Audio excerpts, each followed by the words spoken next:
I'm getting so tired. I'm getting so.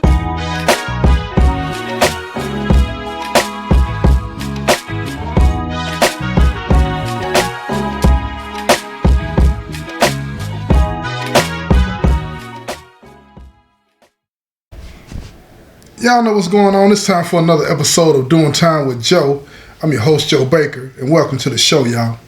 Now look, what some people would do to get into the game is beyond comprehension. I'm telling you, listen to what I got to say on this story, right? Some people use all their money, you know what I'm saying, to get in the game, or they'll borrow somebody else's money to get in the game, or they'll steal somebody's stuff and sell it and get money to get in the game, or whatever the case may be. And in this story, these two brothers go beyond any limits that I've ever seen or heard of, period, bar none, right? Jarvis and Pookie, they're two young gang members, and their mother and their grandmother, they all live under the same roof. Their father is incarcerated. He's in prison doing a long bit, and they're on their own. They're on their own. They have never had a job, never had a job. They're 22 years old. They've been living off of their father, but now that he's gone, ain't nobody bringing in no real money to the house. Their mama is a pill head. She popping all the pills because her mother that's at the house staying with them. It's her house, actually. It's the grandmother's house. Everybody else is staying at her house. It's paid for, been paid for years. You know, her husband passed away and left it to her. It's been paid for. All they got to do is pay the taxes every year on the house. But they all live together.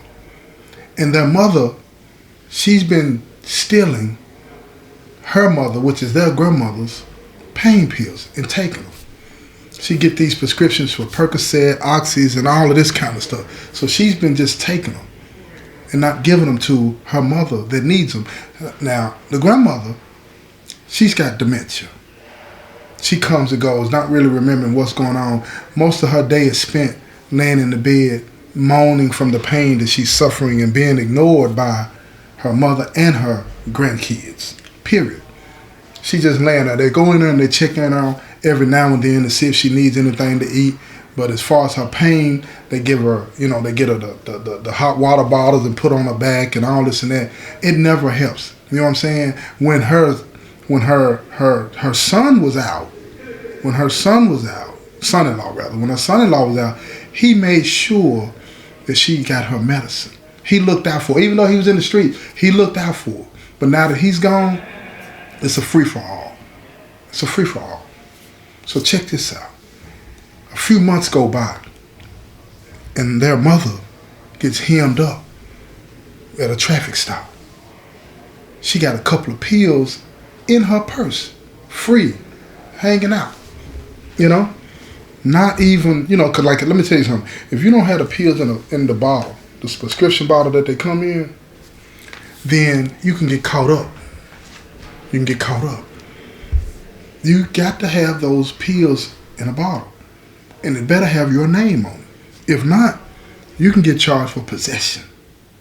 You ain't got no business having them.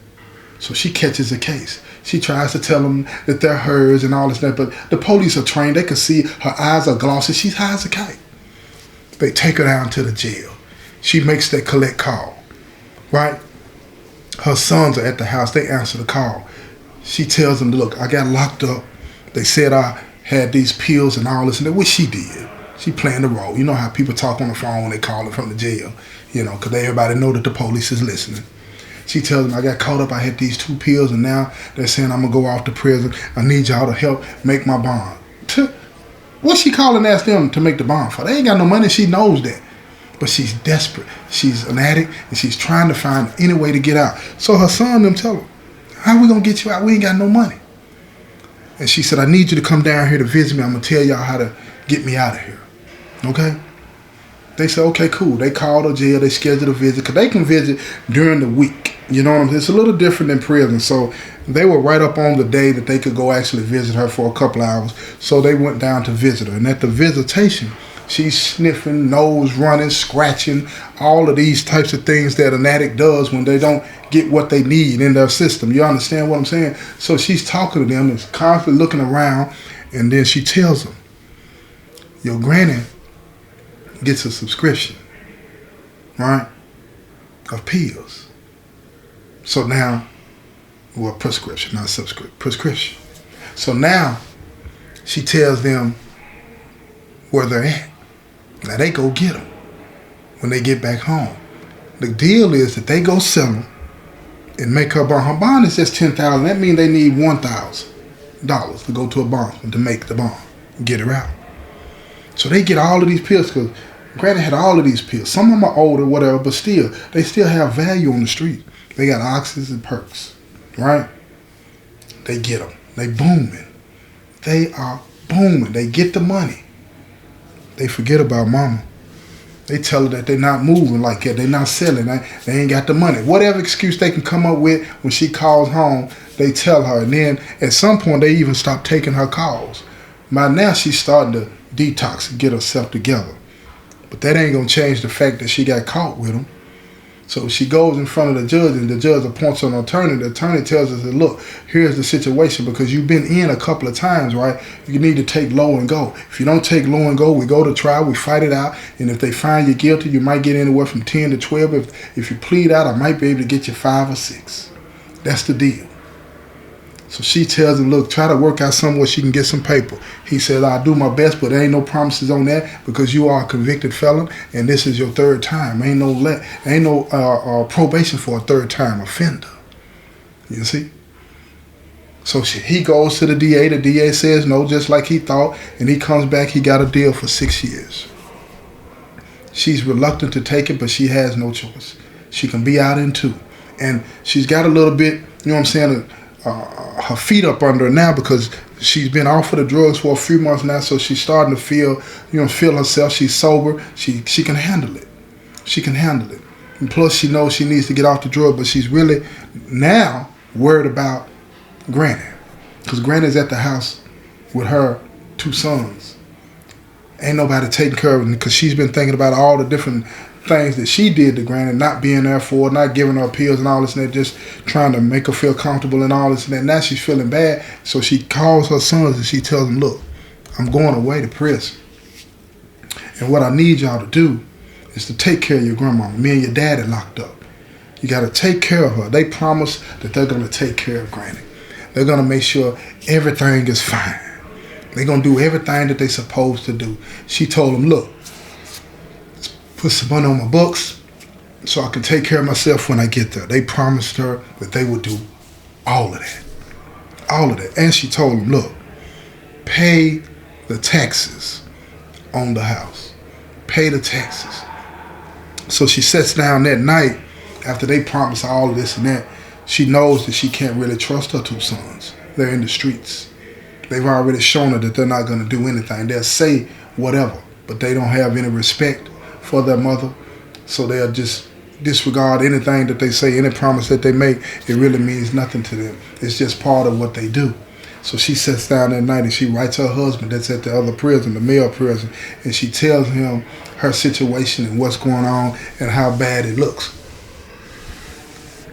He takes it upon himself because he's that type of dude. Even though he's in the streets and he about to be in it, he takes it upon himself to arrange for the taxes on the house to be paid every year. He's going to take care of that. He's making plenty of money doing what he's doing at the penitentiary. So he got somebody reliable on the streets that he can get that to, and they make sure that everything is paid.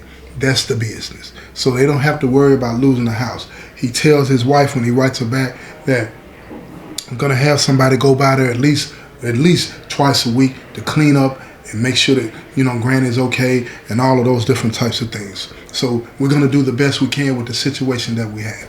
She writes him back, thanking him and all this and that, and now they start writing each other, they're married, so they talking the lovey-dovey stuff and how it's going to be when she gets out this time. She's going to make sure that he's taken care of because he's still got a lot of time to do. So he's really, not really banking on what she's saying. He believes rather it's penitentiary talk, and that's just what it is. He gonna make it one way or the other. He's not relying on anybody to sustain him while he's in the penitentiary. He knows how this thing goes.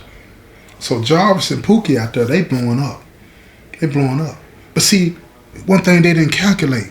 Now all the pills that had been stored up and stocked up and put in the medicine cabinet and all this and that, they're gonna run out. The pills are gonna run out. So they write their mama and tell her to call. They need to talk to her. So when they get the call from her from the penitentiary, they tell her, look, what are we gonna do to keep the pills coming? And she tells them, you're gonna have to get on my list. I can't talk about that like this, so you're gonna have to come see me. So they get on the visitation list and they go see their mama. And their mama give them the game.